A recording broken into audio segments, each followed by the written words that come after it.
Gutom na ako. Kaya pa ba to within the year? Hi guys! Welcome back again sa channel ko. Kumusta kayong lahat? Ang tagal na bago tayo hindi nagkita-kita. Ngayon lang ulit ako nag-vlog. I-crave ako ngayon ng Chinese food. Excited na ako!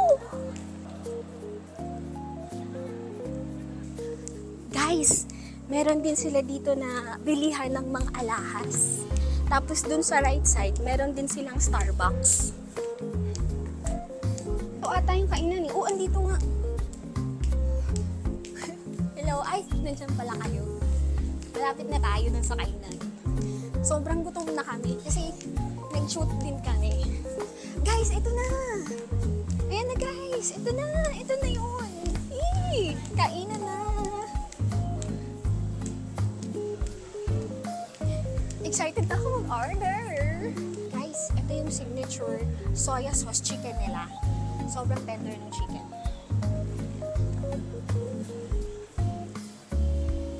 Hello po! Ay! Yeah, 2 orders, please. Which one is... And then, drinks? For the food? Okay, 5 to 10 minutes. Or dun tayo. Ay, sabi nung babae doon sa cashier, 5 to 10 minutes daw yung waiting period ng pagkain. Pero sobrang gutom na ako at baka siya na yung kainin ko. Hindi, joke lang yun. So, wait lang tayo ng 10 minutes. Tapos, bibigyan ko kayo ng review kung masarap ba yung food nila dito. Eto na, guys! Yay! Tara na, kunin na natin yung food natin.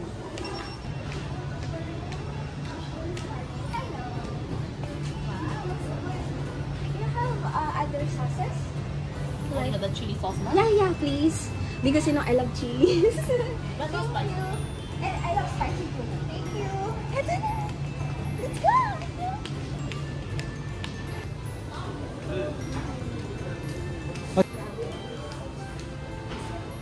Mali. Guys, ito po kasi talaga pang gutom na.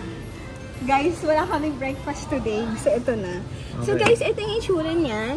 So, chicken to. Soya sauce chicken. Kumuha din ako ng sauce kasi mahilig ako sa chili. So, may salad na siya. So, tara.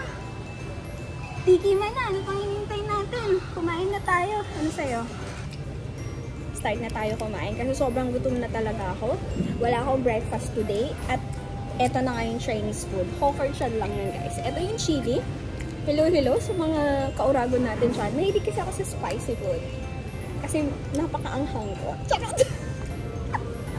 Papakita ko sa inyo yung food. So, may sauce siya. Ito yung soy chicken. Tapos, meron na rin siyang side dish. So, basically, meron kayong meat, protein, at meron din kayong salad on the sides. Tikman na natin, ha. First, ito. Dahil Pilipino ako, syempre naman, kanon. Rice kanon. Uy! Masarap yung sauce. In fairness. Tingnan ko na po yung chicken na may balat. Focus kayo sa food, ha? Okay. Tender yung chicken. Tama lang din yung timpla. Hindi siya masyadong maalat. Kasi yung sauce kasi, nandun na lahat ng spiciness. So, yun guys. Concentrate muna ako dito, ha? Basta, kung gusto nyo kumain dito lang to sa Hawker Chan, Chinatown, Dubai Mall. Bye guys! Thank you all guys for watching. Kung gusto nyo nung mag-request ng another food content, comment lang kayo down below.